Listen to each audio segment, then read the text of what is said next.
ये कहानी है साल 2014 की, जब मैं अक्सर अपने नाना नानी के गांव जाया करता था। वो एक राजस्थान का एक छोटा सा गांव, चारों तरफ खेत, सूखा मौसम और रात को सन्नाटा, ऐसा जैसे वक्त ठहर गया हो। उस साल नाना ने चने की खेती की थी, लेकिन एक परेशानी थी। नीला गाय, बड़ी, भारी भरकम और रात को खेतों में तबाही मचाने वाली। गांव में तारबंदी नहीं होती थी, इसलिए मेरे मामा को हर रात खेत की पहरेदारी करनी पड़ती थी। मामा दर्जी का काम करते थे, दिन भर सिलाई और रात को खेत। यह आसान नहीं था। एक दिन उन्होंने मुझे और अपने बेटे को साथ ले जाना शुरू किया। मैं शहर से था और मेरा भाई गांव का निडर, मुझसे 1 साल छोटा, लेकिन हिम्मत उससे कहीं बड़ी। कुछ रातों तक सब ठीक चला। हम तीनों जाते, चने सेकते, चांदनी में बातें करते। लेकिन फिर मामा ने हम दोनों बच्चों को अकेले भेजना शुरू कर दिया।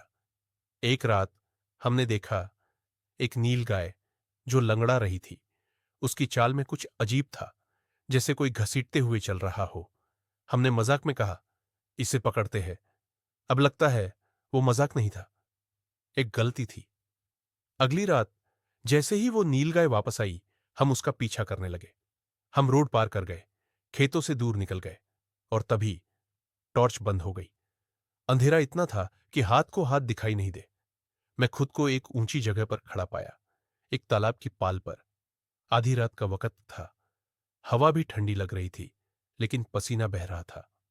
और तभी मैंने उसे देखा। वो इंसान जैसा कुछ था, लेकिन इंसान नहीं। उसकी आंखें चमक रही थीं, शरीर झुका हुआ, चाल टेढ़ी, और वो मेरी तरफ देख रहा था। मैं पागलों की तरह पीछे भागा। सांस फूल रही थी, गला सूख गया था, बस भाग रहा था। और तब मुझे आग की रोशनी दिखी। वहां मेरा भाई बैठा था, चने खा रहा था, जैसे कुछ हुआ ही नहीं। पहली बार उसे देखकर सुकून मिला। उसने बताया कि टॉर्च खराब हो गई थी, तो वो वापस लौट गया। मैंने कुछ नहीं बताया, बस कहा, चल घर चलते हैं। और हम वापस आ गए। उस रात के बाद मेरी तबीयत बिगड़ गई। मैंने किसी को कुछ नहीं बताया, लेकिन आज 10 साल बाद भी जब आंख बंद करता हूं, वो आंखें, वो साया, सब याद आता है।